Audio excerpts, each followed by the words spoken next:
Welcome to the AI Research Roundup. I'm Alex.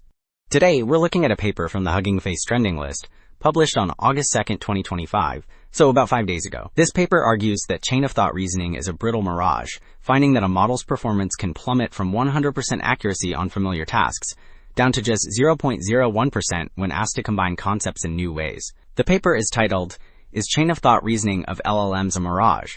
A Data Distribution Lens," and the way they demonstrate this is quite clever. They show this apparent reasoning is fundamentally an illusion of pattern matching, easily broken by small changes to the task, length, or prompt format.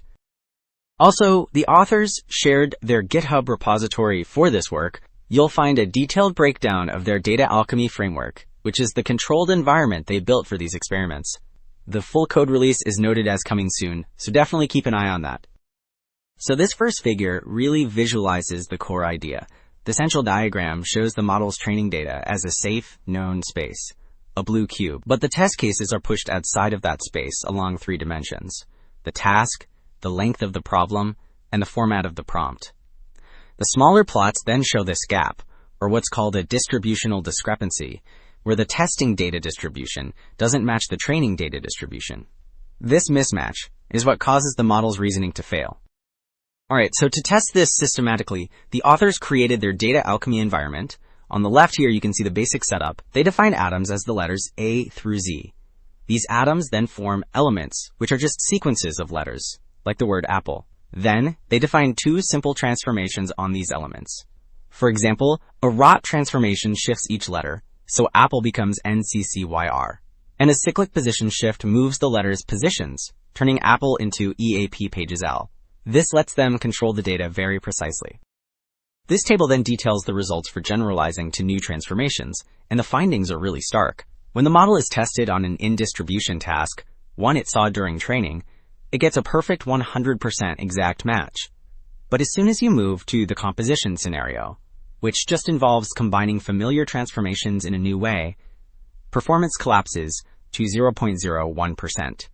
And for partial and full out-of-distribution tasks, the exact match is 0. The other scores confirm this sharp decline. So the next logical question is, can this be fixed? The authors tested this using a process called supervised fine-tuning, where they retrain the model on a tiny fraction of the unseen data. And this chart shows that even a minuscule amount of this new data, a ratio of just about 1.5 times 10 to the minus 4, is enough to rapidly patch the model's performance. This really reinforces the idea that the model isn't truly reasoning, but just quickly learning to replicate new patterns it's shown. Building on that idea of brittleness, the authors next explore a different dimension, text length generalization. This table shows the results for a model trained only on inputs of length 4.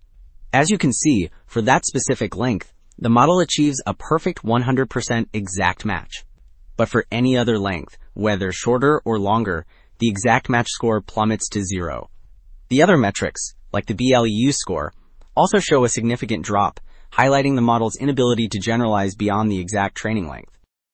So taking all this together, the key takeaway is that chain-of-thought reasoning appears to be a brittle mirage. It's not genuine inference, but a sophisticated form of pattern matching that breaks down outside its training data. That's it for this episode.